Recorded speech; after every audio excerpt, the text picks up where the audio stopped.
चलिए पंडित जी से जानते हैं उन लोगों के बारे में जिनका जन्म किसी भी महीने की 8, 17 या 26 तारीख को हुआ है। ऐसे लोगों के लिए साल 2026 कैसा रहेगा, कब कब इन्हें सफलता मिलेगी और कब कब इन्हें मुश्किलों का सामना करना पड़ सकता है। साथ ही साल 2026 को शुभ बनाने के लिए इन्हें कौन से उपाय करने चाहिए, आइए समझते हैं पंडित जी से। पंडित जी देखिए, मूलांक 8 वाले शनि का मूलांक है। डरते बहुत हैं और इस बात से नहीं डरते हैं कि मैं मर जाऊंगा या कुछ हो जाएगा, इसलिए डरते हैं कि मूलांक 8 वालों की लाइफ में स्ट्रगल बहुत होता है। ये बिल्कुल सच बात है।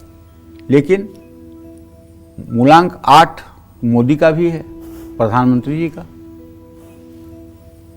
संघर्ष भले उन्होंने जीवन में बहुत किया है, लेकिन ऊंचाई भी बहुत मिली है। ऐसा नहीं है कि मूलांक 8 सबके लिए बुरा होता है। हाँ, मूलांक 8 वालों के लिए संघर्ष होता है, क्योंकि भाई है शनि का मूलांक। सब कुछ कर्म के आधार पर ही मिलता है, भाग्य से कुछ मिलता उल्टा नहीं है 8 वालों को। तो अगर आपका भी मूलांक 8 है तो 2026 में एक मूलांक है, एक मूलांक और 8 मूलांक, शनि का मूलांक और सूर्य का मूलांक, पिता पुत्र का मूलांक, ये औसत ही रहने वाला है साल। 2026 में आपको शुभ अशुभ दोनों तरह के परिणाम प्राप्त होंगे।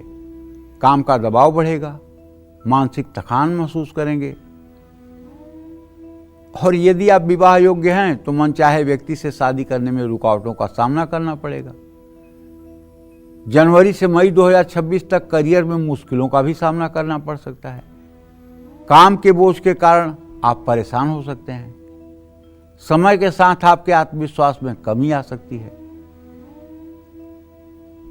इस समय आपकी अपनी कमियों का मूल्यांकन करना होगा। साल 2026 आपकी परीक्षाएं लेगा, आपके सामने कई चुनौतियां देगा।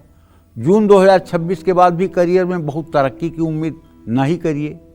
स्थिति संभालने के लिए आपको नई योजना बनानी होगी। साल 2026 मूलांक 8 वाले कारोबारियों के लिए मुश्किल है। आपके प्रतिद्वंदी आपको कड़ी चुनौती दे सकते हैं। अरे भाई, पूरे साल मीन राशि में शनि रहने वाला है। मीन राशि का भी मूलांक जो है उसका स्वामी बृहस्पति ही है। तो बृहस्पति के घर में शनि रहेगा तो चुनौतियां तो रहेंगी, लेकिन शनि बृहस्पति का मित्र है, इसलिए आपको थोड़ा सा राहत भी देगा। रिश्तों के लिए 2026 मुश्किल हो सकता है। आपको अनावश्यक बहस से बचना चाहिए। वैवाहिक जीवन में पैसों को लेकर के भी दूरियां आने की संभावना है। जल्दबाजी में रिश्ता पक्का करने या शादी करने से बचना होगा। वैवाहिक जीवन में समझदारी की कमी के कारण विवाद हो सकता है। साल 2026 मूलांक 8 वालों की सेहत के लिए भी बहुत अच्छा नहीं है। मानसिक थकान, तनाव बढ़ने से आप परेशान हो सकते हैं। साल 2026 में महत्वाकांक्षाएं पूरी करने के लिए ईमानदारी और अनुशासन की जरूरत होगी। आपकी पारिवारिक जिम्मेदारियां भी बढ़ सकती हैं। अपने विचार दूसरों पर ना थोपें। कारोबार में साझेदारी भरोसेमंद व्यक्ति के साथ ही करें। ज़्यादा खर्च जोखिमपूर्ण कारोबार, जुआ और सट्टे से बचें। 2026 मूलांक 8 वाले विद्यार्थियों के लिए शुभ है। फाइनेंस, कानून, बिजनेस, इंजीनियरिंग और प्रशासन और मैनेजमेंट की पढ़ाई करने वाले के लिए समय अच्छा है। समय की बर्बादी करने से बचना होगा।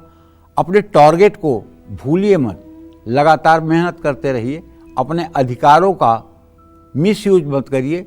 अहंकार, अधीरता और जल्दबाजी ये परेशानी बढ़ा सकती है। आपको खूब मन लगा करके भगवान शिव की पूजा करनी चाहिए। अरे ऐसी पूजा करिए कि एकदम शिव जी साक्षात हो जाए। क्या करना है, 1000 बेलपत्र ले आइए, खूब बढ़िया धोइए और पूरे परिवार बैठ करके उसको अष्टगंध का स्याही बना करके और चमेली की कलम से तीनों पत्तों पे राम राम लिखिए और किसी बढ़िया शिवालय में जा करके 1000 पत्ते, अगर आपका 8 मूलांक है तो ओम नमः शिवाय करते हुए शिवलिंग पर चढ़ाइए और एक हाथ से लोटे से जल चढ़ाइए।